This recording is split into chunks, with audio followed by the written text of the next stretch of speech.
Assalamu alaikum.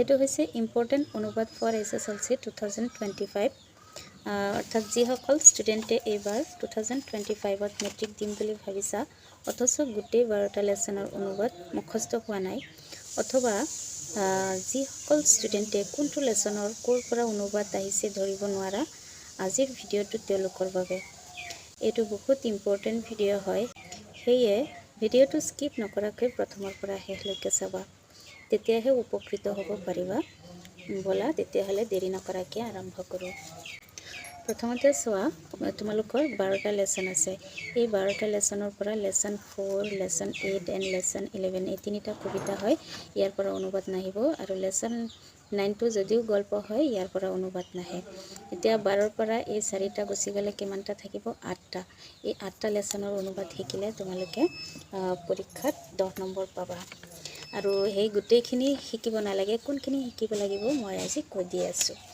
প্ৰথম lesson 1 and 2 that means A2 আৰু A2 লেসনৰ পৰা যিকোনো এটা অনুবাদ আহে ইয়াত টোটাল 7টা অনুবাদ আছে এটা যোৱাবাৰ আহি গৈছে সেই কাৰণে হেতু নাহিব 6টা অনুবাদ শিকিলে হৈ যাব সেই 6টা তোমালোকে স্ক্ৰিনশ্বট মাৰি লবা মই দেখুৱাই আছো 2017 ত চোৱা এটো আহিছিলে প্ৰথম 5টা আয়াত সূৰা ফাতিহা লিখিব লাগে হেয়ে ইয়াৰ পৰা ইয়ালৈকেহে লিখিবা এটো 5টা আয়াত যদি ভাবা অলপ বেছি লিখি দিও নহব বেছি লিখিলে নম্বৰ নাপাবা কম লিখিলেও নাপাবা মানে অলপ নম্বৰটো কমি যাব দ্বিতীয়তে চোৱা আউৱাল লহি ইয়াৰ পৰাও আহে কেতিয়াবা কাবলাল বিএসতা ইয়াৰ পৰাও আহে এই দুই তিনি শাৰী আৰু এটো পৃষ্ঠাৰ ইয়ালৈকে আহে এইখিনি অনুবাদ চোৱা এটো মই এবাৰ পঢ়ি দিছো হযৰত মুহাম্মদ সাল্লাল্লাহু আলাইহি সাল্লামে নবুয়ত পোৱাৰ আগত খিৰা পৰ্বতৰ গুহাত উপাসনা কৰিছিল এদিনাখন তেওঁ উপাসনা আৰু ধ্যানত মগ্ন আছিল তেতিয়া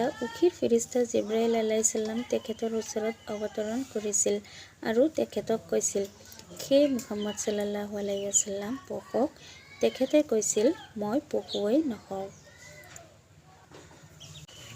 তাৰপিছত আছে সূৰা আলাকৰ 5টা আয়াত একেটা তোমালোকে শিকিবা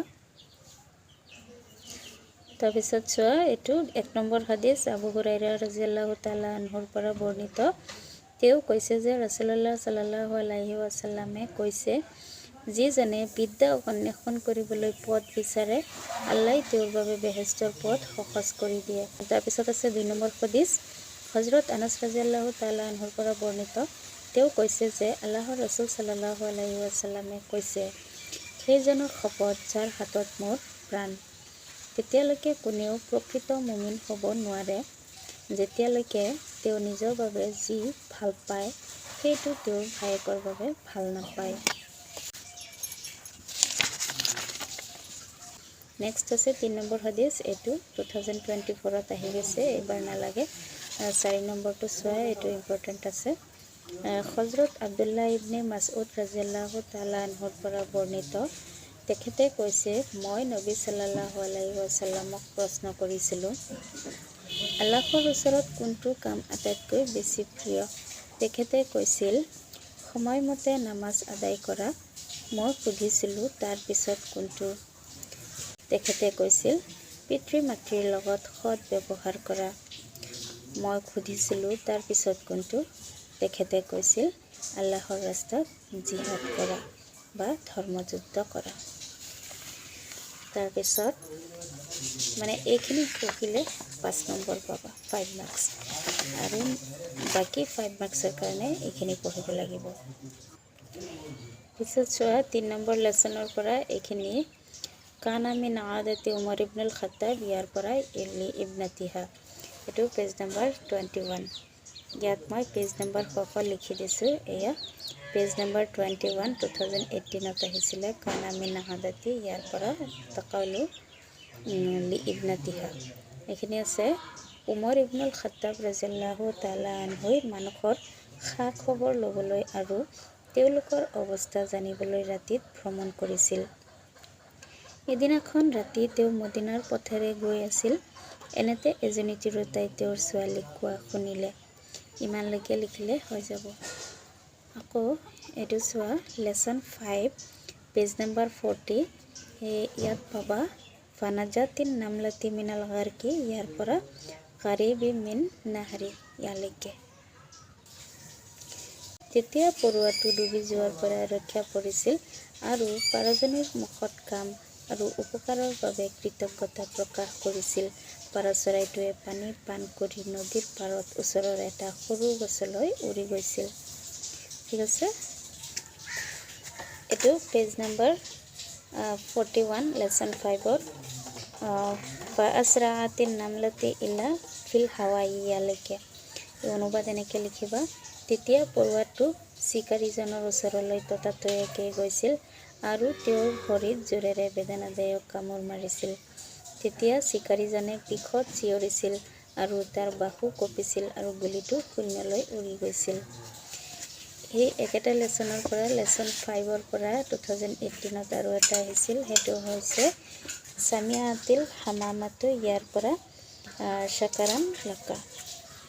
এইটো চোৱা, পাৰ চৰাইটোৱে লক্ষ্যহীন গুলীৰ শব্দ শুনিছিল আৰু অনতিপলমে ঘটিব পৰা বিপদৰ কথা অনুভৱ কৰি উৰা মাৰিছিল।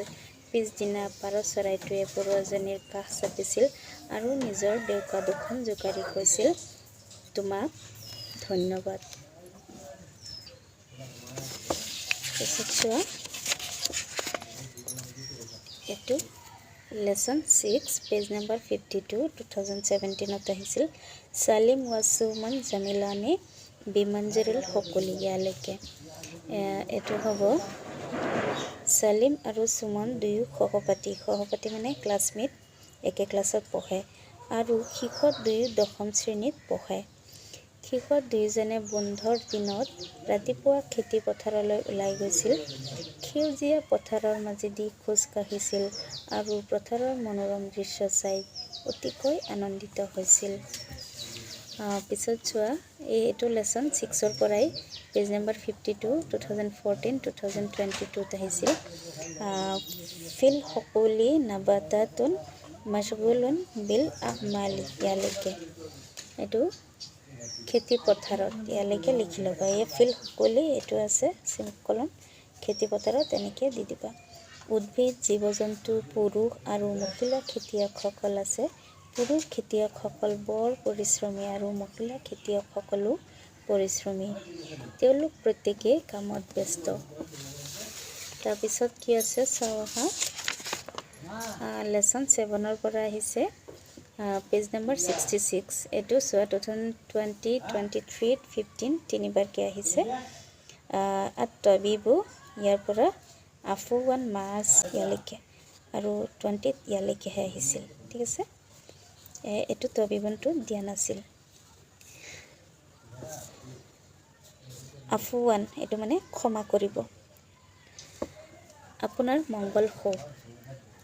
তাৰপিছত আহমদ ঔষধালয়লৈ গৈছিল আৰু ডাক্তৰে তেওঁৰ বাবে লিখি দিয়া ঔষধবোৰ কিনিছিল আৰু ঔষধ বিক্ৰেতাৰ নিৰ্দেশ মতে সেইবোৰ খাইছিল। তেওঁ বেমাৰৰ পৰা আৰোগ্য হৈছিল আৰু তেওঁ আনন্দত উভতি আহিছিল। আৰু তেওঁৰ নহয় এইটো, আৰু তেওঁ আনন্দ উভতি আহিছিল। এইটো চোৱা, লেচন 10, এইটো দুবাৰ আহিছে। জাতা মাৰ্ৰাতিন ইয়াৰ পৰা মুৱাজিফুল ফুন্দুকি ইয়ালৈকে। এইটো চোৱা কি আছে। এবাৰ খালিদে চৰকাৰী কাম এটা লৈ গুৱাহাটীলৈ যাত্ৰা কৰিছিল আৰু তাৰ কামবোৰ শেষ কৰাৰ পিছত সন্ধিয়া সময়ত পল্টন বজাৰত থকা নন্দনা হোটেলত উপস্থিত হৈছিল। তেতিয়া হোটেল পৰিচাৰকজনে অভ্যৰ্থনা জনাইছিল। এইটো পৰিচাৰক হয়, পৰিচালক নহয়, এইটো মানে ৱাইটাৰ। নেক্সট লেচন 10ৰ পৰাই আহিছে 2017ত। এইটো সৈয়দ খালিদ ইয়াৰ পৰা ইলাল ফুন্দুকি নান্দানা ইয়ালৈকে। ঠিক আছে, এতিয়া সৈয়দ খালিদ এজন চৰকাৰী বিষয়া আৰু তেওঁৰ কাৰ্যালয় শিৱসাগৰ চহৰত। এবাৰ খালিদে অফিচৰ কামৰ বাবে গুৱাহাটীলৈ যাত্ৰা কৰিছিল আৰু তেওঁৰ কামবোৰ শেষ কৰাৰ পাছত নন্দনা হোটেললৈ গৈছিল। এতিয়া আৰু কিমানটা আছে চাওঁ। তোমালোকে ভিডিঅ'টো শেষলৈকে চাবা, তেতিয়াহে গম পাবা, নহ'লে আকৌ ফুল মাৰ্কছ নাপাবা।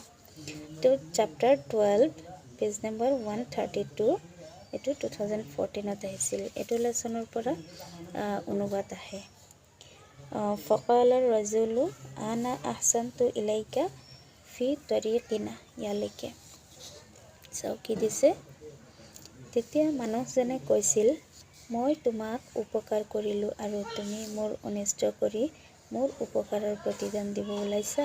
আমি বাটত লগ পোৱা প্ৰথম 3জনৰ পৰা মীমাংসা বিচাৰিবলৈ তুমি মোক সময় দিয়া। এইটো লেচনৰ পৰাই পেজ নম্বৰ 132। ইয়াত চোৱা কি আছে। কবালৰ ৰাজুলু ৱান নামিৰু, ইয়াৰ পৰা তোৱা ইৰু মিনাৰ ৰাজুলু, ইয়ালৈকে এইটো হ'ব। মানুহজন আৰু বাঘটোৱে প্ৰথমে এটা চৰাইক লগ পাইছিল। তেতিয়া উভয়ে তেওঁক বিচাৰক পাতিছিল আৰু মানুহজনে বাঘটোৰ লগত হোৱা ঘটনাটো চৰাইক বিৱৰি কৈছিল। তেতিয়া বাঘটোৱে মানুহজনক খাব লাগে বুলি চৰাইটোৱে ৰায় দিছিল। ইয়ালৈকে আৰু এইটো লেচনৰ পৰা আছে। ইয়াৰ পৰা বেছিকৈ অনুবাদ আহে, সেয়ে দিছোঁ। ৱালা চাহালাবু লিআন্না ফাহিমতু ইলাল উচৰাতিহি, ইয়ালৈকে এইটো দুবাৰ আহিছে। শিয়ালটোৱে কৈছিল, এতিয়া মই ঘটনাটোৰ পৰিসমাপ্তি বুজি পাইছোঁ আৰু মই শুদ্ধভাৱে ন্যায় বিচাৰ কৰিবলৈ সক্ষম হ'ম। মই ৰায়দান কৰোঁ যে বাঘটো পিঞ্জৰাৰ ভিতৰত থাকিব আৰু মানুহজন তেওঁৰ পৰিয়ালৰ ওচৰলৈ গুচি যাব। এইটো লেচন 12ৰ আৰু এটা আছে, হুকিয়া আন্না ৰাজুলু ৱান নামিৰু। এইটো এবাৰো অহা নাই, হ'লেও চান্স আছে অহাৰ। এইটো বৰ্ণিত আছে যে এজন মানুহে লোৰ পিঞ্জৰাৰ ভিতৰত এটা বাঘ আবদ্ধ হৈ থকা দেখা পাইছিল। তেতিয়া তেওঁ তাৰ প্ৰতি সহানুভূতিশীল হৈছিল আৰু তাৰ বাবে পিঞ্জৰাখনৰ দুৱাৰ খুলি দিছিল যাতে সি পানী আৰু আহাৰ বিচাৰিব পাৰে। কিন্তু বাঘটোৱে মানুহজনকেই খাবৰ বাবে তেওঁৰ ওপৰত জঁপিয়াই পৰিছিল। ইয়াত চোৱা, এইটো ইয়াৰ পৰা ইয়ালৈকে আহিলে সেই ব্ৰেকেটৰখিনি লিখিবা, নহ'লে নিলিখিবা। তো ভিডিঅ'টো কেনে লাগিছে জনাবা। ভাল পালে লাইক আৰু শ্বেয়াৰ কৰিবা আৰু চেনেলটোত নতুন আহিলে ছাবস্ক্ৰাইব কৰিবা আৰু কেনেকুৱা ধৰণৰ ভিডিঅ' লাগে মোক কমেণ্ট কৰি জনাবা। আগৰ ভিডিঅ'ত মই 30 মাৰ্কছৰ কুৱেশ্যন আনচাৰ দিছোঁ আৰু এই ভিডিঅ'ত 10 মাৰ্কছৰ অনুবাদ দিছোঁ। টোটেল তোমালোকৰ 40 মাৰ্কছ গৈছে আৰু 60 মাৰ্কৰ ভিডিঅ' মই দিম আৰু সেইখিনি পঢ়িলে তোমালোকে লেটাৰ পাবা। Thank U.